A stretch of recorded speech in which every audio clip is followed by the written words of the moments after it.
Print, email, Facebook, Twitter, more. It's not a great birthday present. Australians aren't using the DIY bowel cancer test sent out to 50-year-olds. A behavioral science expert says many people could be avoiding a bowel cancer home screening test because of midlife crisis.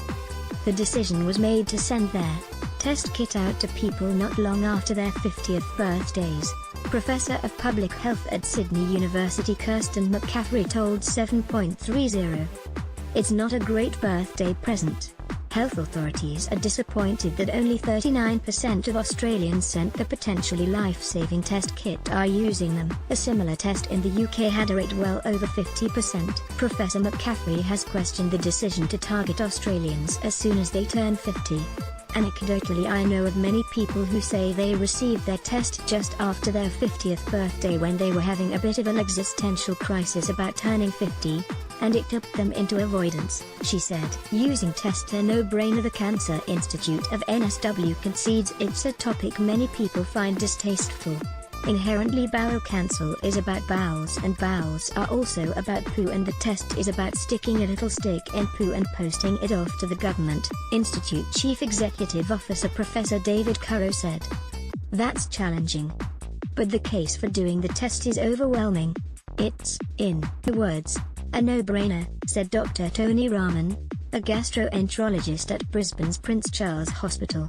If you can go through this process and have your bowel tests done, and that essentially helps prevent you from getting bowel cancer, really, it does not make sense not to do it. Bowel cancer is the second biggest cancer killer in Australia, taking more than 4,000 lives every year. The risk of bowel cancer rises sharply from age 50, but it can be prevented or successfully treated if it is detected early.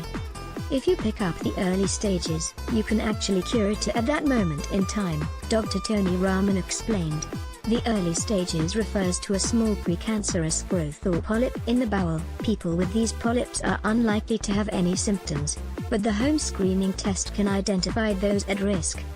It's a very sensitive test that picks up traces of blood in your stool or your poo, and essentially what that does is it highlights the fact that there's something not quite right, Dr. Rahman said. Getting people to talk is the key. Some of the lowest home screening participation rates in Australia are in the Indigenous and non-English speaking communities, and Professor McCaffrey believes the complexity of the test instructions could be in part to blame. I think what we need to do is better explain the tests to people and give them better and clearer instructions to people, and we can do a better job at that, she said. The National Screening Program did introduce a new kit in January with enhanced user-friendliness.